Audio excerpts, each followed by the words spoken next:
What if I told you that every time you open your favorite social media app, your brain is being quietly trained, not just to seek connection, but to crave approval? That every like, every comment, every little red notification dot is part of a psychological loop, carefully designed to keep you scrolling, even when you know you should probably stop. Think about it. You tell yourself you're just going to check one post, 5 minutes, maybe 10. But somehow, an hour later, you're still there, scrolling through endless pictures, comparing, judging, refreshing. You put your phone down only to pick it up again seconds later. It's not that you're weak, lazy, or addicted in the traditional sense. It's something deeper, something engineered into how our minds evolved, and how technology now exploits those same instincts. Imagine this: you post a photo, maybe a moment from your weekend, or a thought that felt meaningful to you. You wait, you check again. 1 like, then 3, then 10. You feel a little rush, a spark of excitement, as if something good just happened. But you didn't win anything. You didn't learn anything. Nothing really changed except one small thing. Someone approved of you. And that, to your brain, feels like survival.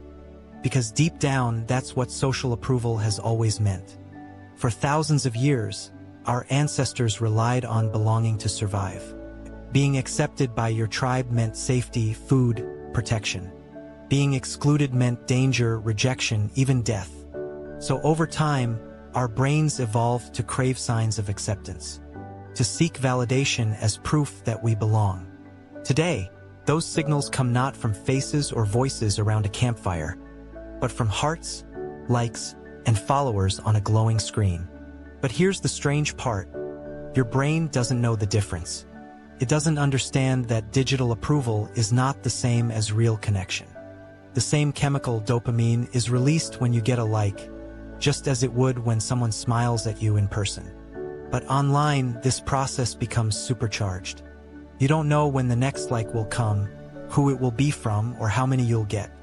That unpredictability, the maybe next time feeling, is what makes it so powerful. It's called intermittent reinforcement, and it's the same psychological mechanism that makes gambling addictive. Casinos discovered this long before social media. When a slot machine pays out at random intervals, your brain stays hooked. You pull the lever again and again, chasing that unpredictable reward. Social media uses the same loop, but instead of coins, you're chasing approval. You refresh, you wait, you scroll, and sometimes you win. A new follower, kind comment, a viral post, and that tiny hit of dopamine whispers, "Do it again, but let's go deeper." Because it's not just dopamine. It's also about identity. Every time you post, you're not just sharing, you're constructing a digital version of yourself. Carefully curated, edited, optimized. And the feedback you receive, the likes, the views, becomes a mirror. You start to measure your worth by the reflection others give you. Slowly, without noticing, you stop asking, "Do I like this?" and start asking, "Will they like this?" It's subtle. You might tell yourself, "I don't care what people think," but your thumb still refreshes. Your mind still wonders, why did that post get fewer likes? The danger isn't in seeking approval, it's in becoming dependent on it. Because every time you let the algorithm decide what's valuable, you lose a little bit of your own voice. Here's a small story. A friend of mine once took a month off social media. The first few days were strange, quiet, even boring. She said she kept reaching for her phone like a reflex, only to realize there was nothing to check. But after a week, something changed. She started noticing small things again. Her thoughts, her ideas, her mood without the noise of comparison. "It's like I got my brain back," she said. "But I also realized how often I used other people's reactions to decide who I was." And that's the hidden cost of constant approval. You begin outsourcing your sense of self. You no longer ask, "What feels right to me?" but "What gets engagement?" The subtle, almost invisible, but over time, it erodes authenticity. You start performing, not living. Now here's the twist, and it might surprise you. Social media addiction isn't just about pleasure. It's about avoidance of pain. Every time you feel bored, anxious, or lonely, you instinctively reach for your phone. Because that small buzz of validation distracts you. It gives you a sense of control, even if it's temporary. But the more you use it to escape discomfort, the less you can tolerate real emotions. You become like someone who can't stand silence anymore, because silence means facing themselves. Psychologists call this the displacement of attention. When reality feels uncertain or uncomfortable, we shift focus to something that gives immediate feedback. That's why social media feels irresistible. Not because it's meaningful, but because it's instant. The world inside your phone moves faster than the world outside. And your brain, always chasing novelty, prefers the quick hit to the slow reward. But here's where things get even more interesting. Every platform you use, Instagram, TikTok, YouTube, Twitter, is built around the same psychological principle: variable reward schedules. It's not accidental.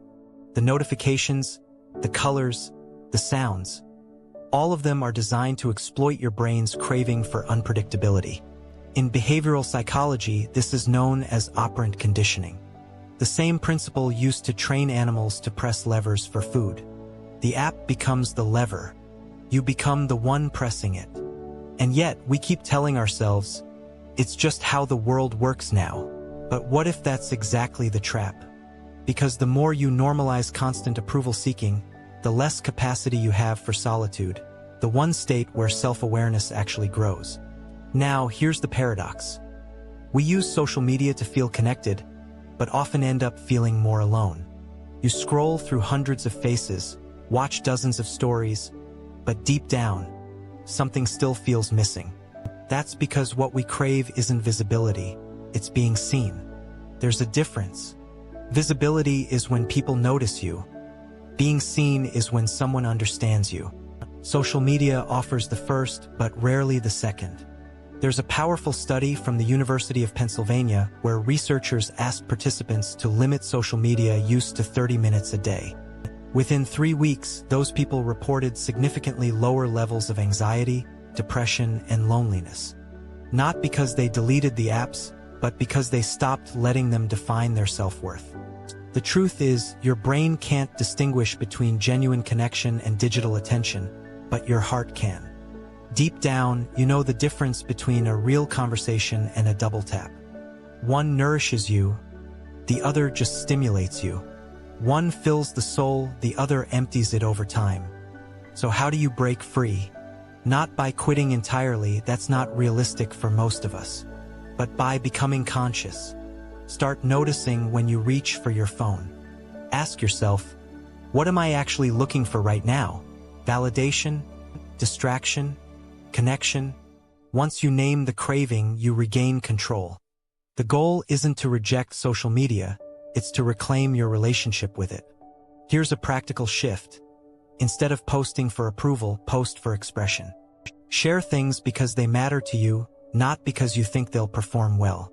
Before you refresh to see who liked it, pause. Remind yourself, likes don't measure truth. They measure attention, and attention isn't always aligned with meaning. And here's another experiment. Try spending 1 day each week completely offline. No social media, no notifications. You'll notice something strange at first, a kind of restlessness like you're missing out. But if you push past that discomfort, you'll discover a quiet space that modern life rarely gives you. The space to think, to feel, to exist without an audience. Over time, that space becomes strength. Because when your self-worth no longer depends on digital applause, you become harder to manipulate. You stop needing validation and start giving it both to yourself and others. So the next time you feel that little buzz in your pocket, remember, it's not just a notification, it's an invitation. Not to open the app, but to open awareness. Because behind every like and comment is a deeper question your mind is always asking, am I enough? And the answer was never meant to come from a screen. If you found this eye-opening, subscribe for more calm, insightful tales of the mind. In the next video, we'll explore why the brain confuses comfort with happiness and how to tell the difference.